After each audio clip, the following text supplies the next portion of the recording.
ನಾನು ನವ ಕರ್ನಾಟಕ ರೈತ ಸಂಘ ಅಧ್ಯಕ್ಷನಾಗಿ ಈ ಒಂದು ಜಿಲ್ಲಾಧಿಕಾರಿಗಳಿಗೆ ಅರ್ಜಿಯ ಮುಖಾಂತರ ಎಲ್ಲಾ ರೈತ ಬಾಂಧವಗಳು ಇಲ್ಲಿ ಬಂದು ಕಲಬುರಗಿ ಜಿಲ್ಲೆಗೆ ಒಂದು ಮೆಮೊರಂ ರೂಪದಲ್ಲಿ ಕೊಟ್ಟಿದ್ದೀವಿ.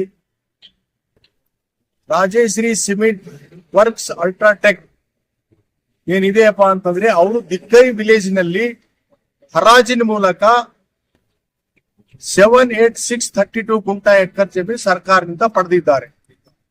ದಿಗ್ಗಾಂವ್ ಗ್ರಾಮದ ಚಿತ್ತಾಪುರ ತಾಲೂಕಿನಲ್ಲಿ ದಿಗ್ಗಾಂವ್ ಗ್ರಾಮದ ಮತ್ತೆ ಏನಪ್ಪಾ ಅಂತಂದ್ರೆ ಎನ್ಒಸಿ ಮತ್ತು ತಹಶೀಲ್ದಾರ್ ಎನ್ಒಸಿ, ಜಿಲ್ಲಾಧಿಕಾರಿಗಳು ಎನ್ಒಸಿ ಮತ್ತೆ ಇತರ ಯಾವುದೇ ಒಂದು ರೈತರಿಗೆ ಕೇಳಲಾರದೆ ಸರ್ಕಾರ ಹರಾಜು ಮಾಡಿದ್ದು. ಆ ಹರಾಜು ಮಾಡಿದ್ದು ಯಾರಿಗೆ ಗೊತ್ತಿಲ್ಲ. ಈಗಾಗಲೇ ಏನಪ್ಪಾ ಅಂತಂದ್ರೆ ರಿಜಿಸ್ಟ್ರಿ ಸ್ಟಾರ್ಟ್ ಮಾಡಿದ್ದಾರೆ. ದಿಗ್ಗಾಂವ್ ಗ್ರಾಮದ ಚಿತ್ತಾಪುರ ತಾಲೂಕಿನಲ್ಲಿ ರಿಜಿಸ್ಟ್ರಿ ಸ್ಟಾರ್ಟ್ ಮಾಡಿದ್ದಾರೆ. ಆ ರಿಜಿಸ್ಟ್ರಿಯನ್ನು ನಿಂದಿರಿಸಬೇಕು ಅಂತೇಳಿ ಜಿಲ್ಲಾಧಿಕಾರಿಗಳಿಗೆ ನಾವು ಮೆಮೊರಂ ಕೊಟ್ಟಿದ್ದೀವಿ. ಆದ್ರೆ ಇನ್ನೂ ಒಂದು ಹರಾಜಿನಲ್ಲಿ ಸರ್ಕಾರ ಒಂದು ಕಂಪನಿಗೆ ಮಾರುತ್ತೆ ಅಂದ್ರೆ ರೈತರಿಗೆ ಕೇಳಲಾರ್ದೆ ಏನಪ್ಪಾ ಅಂತಂದ್ರೆ ಅದು ಹರಾಜು ಮಾಡಿದೆ. ಹರಾಜು ಮಾಡಿದ್ದು ತಪ್ಪಾದ. ಆ ಟೈಪ್ ಹರಾಜು ಮಾಡೋದಲ್ಲ, ರೈತರಿಗೆ ಕೇಳಿ ಹರಾಜು ಮಾಡ್ಬೇಕಂತೇಳಿ ರೈತರು ನಾವು ಹೇಳ್ತಾ ಇದೀವಿ. ಇಷ್ಟೇ ಏನಪ್ಪಾ ಅಂತಂದ್ರೆ ಎಕರೆಗೆ ಏನಪ್ಪಾ ಅಂತಂದ್ರೆ 3 ಕೋಟಿ ರೂಪಾಯಿ ಕೊಡ್ಬೇಕು. ನಮ್ದು ಬೆಲೆ ಬಾಳಂತ ಜಮೀನು, ಫಲವತ್ತಾದಂತ ಜಮೀನು ಎಕರೆಗೆ 10 ಮತ್ತು 12 ಕ್ವಿಂಟಲ್ ಏನಪ್ಪಾ ಅಂತಂದ್ರೆ ಎಕರೆಗೆ ಇಳುವರಿ ಬರ್ತದೆ. ಆ ಇಳುವರಿ ಬರೋ ಜಮೀನ್ ಏನಪ್ಪಾ ಅಂದ್ರೆ 15 ಲಕ್ಷ ರೂಪಾಯಿಗೆ ಅವರು ರಿಜಿಸ್ಟ್ರೇಷನ್ ಮಾಡ್ಕೊತಾ ಇದ್ದಾರೆ. ರೈತರು ಗುಪ್ತೇದಾರ, ನಮ್ಗೇನು ಗೊತ್ತಿಲ್ಲ. ಅದಕ್ಕೇನಪ್ಪಾ ಅಂತಂದ್ರೆ ಆ ರಿಜಿಸ್ಟ್ರೇಷನ್ ಅನ್ನು ನಿಂದಿರಿಸಬೇಕಂತೇಳಿ ಜಿಲ್ಲಾಧಿಕಾರಿಗಳಿಗೆ ಒಂದು ಮೆಮೊರಂ ಕೊಟ್ಟಿದೀವಿ. ಅದರ ಪ್ರಕಾರ ಏನಪ್ಪಾ ಅಂದ್ರೆ ಜಿಲ್ಲಾಧಿಕಾರಿಗಳು ಆ ರಿಜಿಸ್ಟ್ರಿ ಏನಪ್ಪಾ ಚಿತ್ತಾಪುರ ತಾಲೂಕಿನಲ್ಲಿ ವಿತರಣಾಧಿಕಾರಿಗಳಿಗೆ ಒಂದು ಆದೇಶ ಮಾಡಿ ಆ ರಿಜಿಸ್ಟ್ರಿಗಳನ್ನ ನಿಂದಿರಿಸಬೇಕಂತೇಳಿ ರೈತರ ಪರವಾಗಿ ನಾವು ರೈತ ಸಂಘದ ಅಧ್ಯಕ್ಷನಾಗಿ ದೊಡ್ಡಪ್ಪ ಅಂತೇಳಿ ನನ್ನ ಹೆಸರು ನಾನು ಮನವಿ ಮಾಡಿಕೊಳ್ತಾ ಇದ್ದೀನಿ. ಕರ್ನಾಟಕ ರಾಜ್ಯ ರೈತ ಸಂಘ ಮತ್ತು ಕಾರ್ಮಿಕ ಸೇನೆ ವತಿಯಿಂದ ನಾನು ರಾಜ್ಯ ಪ್ರಧಾನ ಕಾರ್ಯದರ್ಶಿಯಾಗಿ ಮಾತನಾಡ್ತಿರುವುದು. ನಾವು ಇವತ್ತಿನ ದಿವಸ ಚಿತ್ತಾಪುರ ತಾಲೂಕಿನ ದಿಗ್ಗಾಂವ್ ಗ್ರಾಮದ ಅಲ್ಟ್ರಾಟೆಕ್ ಸಿಮೆಂಟ್ನವ್ರು ಏನ್ ಖರೀದಿ ಮಾಡ್ತಾ ಇದ್ದಾರೆ, ಅವ್ರ ಹತ್ರ 109 ಪರ್ಮಿಷನ್ ಕೂಡ ಇಲ್ಲ. DC ಅವ್ರದ್ದು 109 ಪರ್ಮಿಷನ್ ಇಲ್ಲ, ತಹಶೀಲ್ದಾರ್ ನಿಂತನಿಲ್ಲ, AC ನಿಂತನಿಲ್ಲ, ಯಾರದೇ ಇಲ್ದೇನೆ ಮುಗ್ಧವಾಗದಂತ ರೈತರ ಒಂದು ಜಮೀನು ಖರೀದಿ ಮಾಡ್ತಾ ಇದ್ದಾರೆ. ಆಲ್ರೆಡಿ ರಿಜಿಸ್ಟರ್ ಆಫೀಸಿನಲ್ಲಿ ನೋಂದಣಿ ಅಧಿಕಾರಿಗೆ ಕೇಳಿದ್ರು, ಅವರು ಜನರು ಬಂದ್ ಕೊಡ್ಲತ್ತಾರ, ನಾವೇನ್ ಮಾಡ್ಲಿ ಅಂತ ಹೇಳ್ತಾರ.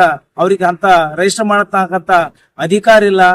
ಅಂತ ಮುಗ್ಧ ಜನರಿಗೆ ಮೋಸ ಮಾಡ್ತಕ್ಕಂತ ಕೆಲಸ ನಡೀತಾ ಇದೆ.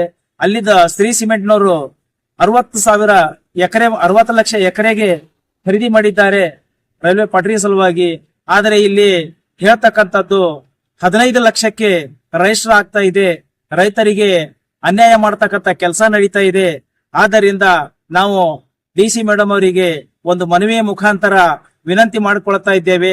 ಬರ್ತಕ್ಕಂಥ ದಿನದಲ್ಲಿ ನಾವು ವಿನಂತಿ ಮಾಡಿಕೊಳ್ಳಲ್ಲ, ನಾವು ಬೀದಿಗಿಳಿದು ಹೋರಾಟ ಮಾಡಬೇಕಾಗುತ್ತದೆ. ತಾವು ಬೆಂಗಳೂರಿನಲ್ಲಿ ಕುಂತು ಒಂದು ಕಂಪ್ಯೂಟರ್ ಇದರ ಟೆಂಡರ್ ಮುಖಾಂತರ ಖರೀದಿ ಮಾಡ್ತಕ್ಕಂಥ ವ್ಯವಸ್ಥೆ ಅಲ್ಟ್ರಾಟೆಕ್ನವ್ರು ಮಾಡಿದ್ದಾರೆ. ಅವರಿಗೆ ಅಧಿಕಾರ ಕೊಟ್ಟಂತವ್ರು ಯಾರು ಅಂತ ಗೊತ್ತಿಲ್ಲ. ರೈತರು ಊರಲ್ಲಿ ಇರ್ತಾರ, ಊರವ್ರು ಸೈನ್ ಆಗ್ಯಾವ ಅಂತ ಹೇಳ್ತಾರ. ಊರವ್ರು ಯಾರು ಸೈನ್ ಮಾಡಿದ್ರು, ರೈತರು ಯಾರು ಸೈನ್ ಮಾಡಿದ್ರು ಅದಕ್ಕೆ ಬೇಕಲ್ಲ. ಯಾರು ಸೈನ್ ಮಾಡ್ಲಾರ್ದೇನೆ ರೈತರು ಪರ್ಮಿಷನ್ ಅದ ನಾವು ತಗೊಂಡಿದ್ದೇವೆ ಅಂತ ಹೇಳ್ತಾ ಇದ್ದಾರೆ. ಇದೆಲ್ಲ ಸುಳ್ಳು ಹೇಳ್ತಾ ಇದ್ದಾರೆ. ಸುಳ್ಳು ಹೇಳ್ತಕ್ಕಂಥ ಕೆಲಸ ಮಾಡಬಾರ್ದು. ರೈತರಿಗೆ ಮತ್ತು ಕಂಪನಿಯವರಿಗೆ ಇದರಲ್ಲಿ DC ಮೇಡಮ್ ಅವರು ಇನ್ವಾಲ್ವ್ ಆಗಿ ನಮಗೆ ನ್ಯಾಯ ದೊರಕಿಸ್ಕೊಡ್ತಾರಂತ ಭರವಸೆ ಇದೆ. ಆ ಭರವಸೆಯಿಂದ ಇವತ್ತು ಮನವಿ ಪತ್ರ ಕೊಟ್ಟಿದ್ದೇವೆ. ನಮ್ಮ ನ್ಯಾಯ ಕೊಡಿಸ್ಬೇಕಂತ ರೈತ ಸಂಘದ ರಾಜ್ಯ ಪ್ರಧಾನ ಕಾರ್ಯದರ್ಶಿಯಾಗಿ ನಾನು ಜಗದೀಶ್ ಸಾಗರ್ ಅಂತ ಮಾತಾಡ್ತಾ ಇದ್ದೀನಿ. ಹುಡುಗಿಯರು ಗ್ರಾಮ ಪಂಚಾಯತಿ ಅಧ್ಯಕ್ಷರು ನಾವು. ಇವತ್ತಿನ ದಿನ ಏನಪ್ಪಾ ಅಂದ್ರ ಕರ್ನಾಟಕ ರಾಜ್ಯ ರೈತ ಸಂಘದ ಒಂದು ನೇತೃತ್ವದ ಮುಖಾಂತರವಾಗಿ ದಿಗ್ಗಾಂವ್ ಗ್ರಾಮದ ರೈತ ಬಾಂಧವರು ಎಲ್ಲರೂ ಕೂಡಿ ಏನಪ್ಪಾ ಅಂದ್ರ ಅಲ್ಟ್ರಾಟೆಕ್ ರಾಜಶ್ರೀ ಸಿಮೆಂಟ್ ಕಂಪನಿಯವರ ವಿರುದ್ಧವಾಗಿ ಒಂದು ಮನವಿ ಪತ್ರ ಕೊಡ್ತಾ ಇದ್ದೀವಿ. ಮನವಿ ಪತ್ರ ಏನಪ್ಪಾ ಅಂತಂದ್ರೆ 5-6 ತಿಂಗಳ ಹಿಂದೆ ಇದೇ ಜಿಲ್ಲಾ ಅಧಿಕಾರಿಗಳು ನಮ್ಮ ಗ್ರಾಮದಲ್ಲಿ ಏನಪ್ಪಾ ಅಂದ್ರ ಪರಿಸರ ಮಾಲಿನ್ಯ ನಿಯಂತ್ರಣ ಮಂಡಳಿಯ ಒಂದು ಸಭೆ ಮಾಡಿದ್ರು, ಹೇರಿಂಗ್ ಅಂತಕ್ಕಂಥದ್ದು. ಆ ಸಭೆಯಲ್ಲಿ ಏನಪ್ಪಾ ಅಂದ್ರೆ ಎಲ್ಲರೂ ರೈತರ ಮುಖಾಂತರ ಮುಂದೆ ನಿಮ್ಮ ಗ್ರಾಮದ ರೈತರ ಜಮೀನು ತಗೊಳ್ಬೇಕಾದ್ರೆ ರೈತರೆಲ್ಲರಿಗೆ ನಾನು ಕರೆಸಿ ಒಂದು ಅಧಿಕಾರಿಗಳ ನೇತೃತ್ವದಲ್ಲಿ ಸಭೆ ಸೇರಿ ಪ್ರತಿ ಎಕರೆಗೆ ಇಂತಿಷ್ಟ ಒಂದು ದರ ನಿಗದಿ ಮಾಡಿ ರೈತರ ಮುಖಾಂತರ ಒಂದು ದರ ನಿಗದಿ ಮಾಡಿ ಫೈನಲ್ ಮಾಡಿ ನಿಮ್ಮ ಜಮೀನು ತಗೊಳ್ತೀವಿ ಅಂತಕ್ಕಂಥ ಮಾತು ಕೊಟ್ಟಿದಾರ. ಅದೆಲ್ಲ ಏನಪ್ಪಾ ಅಂತಂದ್ರೆ ಗಾಳಿಗೆ ತೋರಿ ತಮ್ಮ ಮನ ಬಂದಂತೆ ಕೆಲವು ದಲ್ಲಾಳಿಗಳ ಮುಖಾಂತರ ಏನಪ್ಪಾ ಅಂದ್ರೆ ಮುಗ್ಧವಾದ ರೈತರಿಗೆ ಕರೆದುಕೊಂಡು ಬಂದು ಒಬ್ಬೊಬ್ಬರಿಗೆ ಕರೆದುಕೊಂಡು ಬಂದು 21 ಲಕ್ಷ 15 ಲಕ್ಷಕ್ಕೆ ಏನಪ್ಪಾ ಅಂದ್ರೆ ಸರ್ಕಾರಿ ನೋಂದಣಿ ಇಲಾಖೆಯಲ್ಲಿ ನೋಂದಣಿ ರಿಜಿಸ್ಟ್ರೇಷನ್ ಮಾಡಿ ಕೊಡ್ತಾ ಇದ್ದಾರೆ. ಅದನ್ನು ನಮ್ಮ ಗ್ರಾಮ ಪಂಚಾಯತಿ ದಿಗ್ಗಾಂವ ರೈತರ ಪರವಾಗಿ ನಾವು ಖಂಡಿಸ್ತಾ ಇದ್ದೇವೆ. ಕಾರಣ ಏನಪ್ಪಾ ಅಂದ್ರೆ ಪ್ರತಿ ಎಕರೆಗೆ ಏನಪ್ಪಾ ಅಂದ್ರೆ ಪ್ರತಿ ಸರ್ವೆ ನಂಬರ್ಗೆ ಒಂದು ಉದ್ಯೋಗ ಕೊಡಬೇಕು. ರೈತರಿಗೆ ಏನಪ್ಪಾ ಅಂದ್ರ ಸುಮಾರು ಪ್ರತಿ ಎಕರೆಗೆ 3 ಕೋಟಿ ರೂಪಾಯಿ ಏನಪ್ಪಾ ಅಂದ್ರ ನಮಗ ದರ ಕೊಟ್ಟು ನೋಂದಣಿ ಮಾಡಿಸಿಕೊಳ್ಬೇಕು.